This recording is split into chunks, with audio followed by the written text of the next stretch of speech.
Pembincangan pemirsa Marbuhan, kalau tadi katanya Bang Deddy memang tidak segampang itu menentukan siapa yang akan mendampingi Mas Ganjar. Karena ada beberapa syarat, terutama adalah masalah chemistry, kemudian juga masalah mumpuni, dan juga bisa mendongkrak elektabilitas. Pandangan dari Mas Burhan?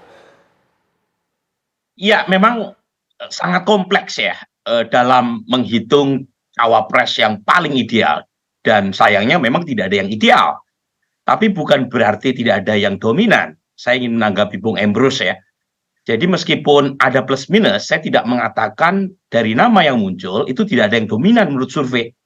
Jadi kita temukan pola yang sangat sistematik, secara rutin kita temukan ada minimal 3 klasemen cawapres menurut temuan survei. Klasemen pertama adalah klasemen atas. Itu ada Ridwan Kamil, Erick Thohir, dan Sandiaga Uno.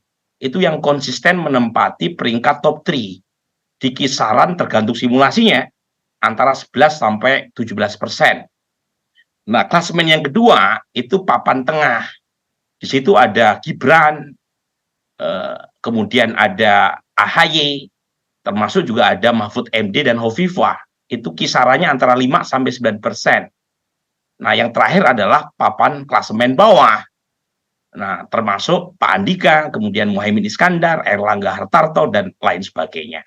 Jadi itu pola sistematik yang kita temukan. Nah, pertanyaannya, seberapa penting aspek elektabilitas? Begini Putri ya, dalam konteks pertarungan yang sangat terbuka dan kompetitif, di mana 3 capres itu masing-masing punya peluang untuk masuk putaran kedua, dan tidak ada yang dominan mencapai 50% per 1, maka sumbangan suara dari cawapres, sedikit pun sumbangan itu sangat berguna. Jadi marginal effect setiap satu suara itu menjadi krusial ketika persaingan antar capres sangat ketat. Jadi meskipun sumbangannya antara 1 sampai 4% cawapres ini tidak signifikan secara statistik, tetapi satu suara menjadi penting. Jangankan 4%, 1 biji suara jadi krusial. Nah, makanya pertimbangan elektoral, meskipun mungkin banyak yang menganggapnya tidak penting, dalam konteks kemenangan itu menjadi skor yang paling. Baik, Mas Burhan, sepertinya ada kendala hubungan kami dengan Mas Burhan. Langsung saja kami berikan kesempatan. Mas Burhan, masih bisa mendengar? Halo? Ya, baik. Mas Burhan mungkin bisa dipersingkat juga. Oke, jadi poin saya begini. Poin saya ketika persaingan sangat ketat, ya, maka aspek elektoral menjadi penting. Dan karenanya, Putri ya, skor pembobotan elektoral menjadi krusial karena proposal kebijakan sebaik apapun tidak bisa diterapkan kalau kalah. Jadi menang dulu tuh, baru bicara tentang apa proposal portofolio yang mau diperbaiki atau ditawarkan untuk perbaikan masa ke depan. Nah, pada titik itu cawapres yang dianggap punya daya dongkrak elektoral itu menjadi krusial. Selain tentu saja aspek kualitas, integritas, itu sesuatu yang tidak akan saya tolak. Itu the sky is blue itu. Jadi sesuatu yang pasti kita terima semua. Baik, dan selanjutnya kami juga hanya bisa berikan kesempatan terbatas kalimat penutup kepada para narasumber lain, termasuk juga Pak Tomalvi. Silakan Pak Tomalvi, pernyataan penutup.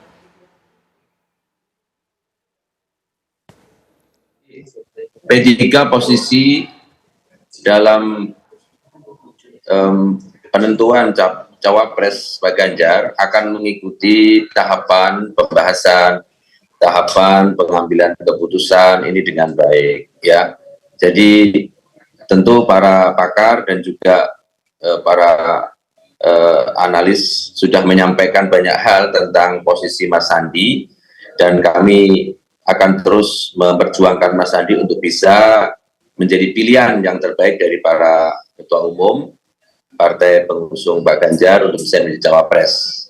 Dan semua hal yang tadi dibicarakan, sosok ya elektoral yang bisa mengangkat atau memberikan tambahan bagi elektoral dari Pak Ganjar itu ada di Pak Sandi. Saya kira itu semua sudah kita ketahui, pengalaman Pak Sandi di 2019 juga sudah mengkonfirmasi, sehingga ya kita tunggu. Apapun hasilnya tentu para ketua umum akan membahas, akan memutuskan dengan yang terbaik bagi upaya untuk memenangkan Pak Ganjar di 2024. Oke, singkat Bang Deddy.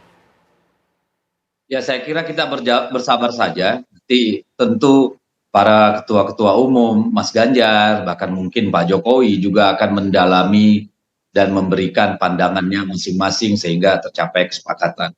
Tetapi saya tetap berpendapat bahwa siapapun calon nanti pasti akan menemukan ujian sejarah sebelum namanya ditetapkan gitu ya.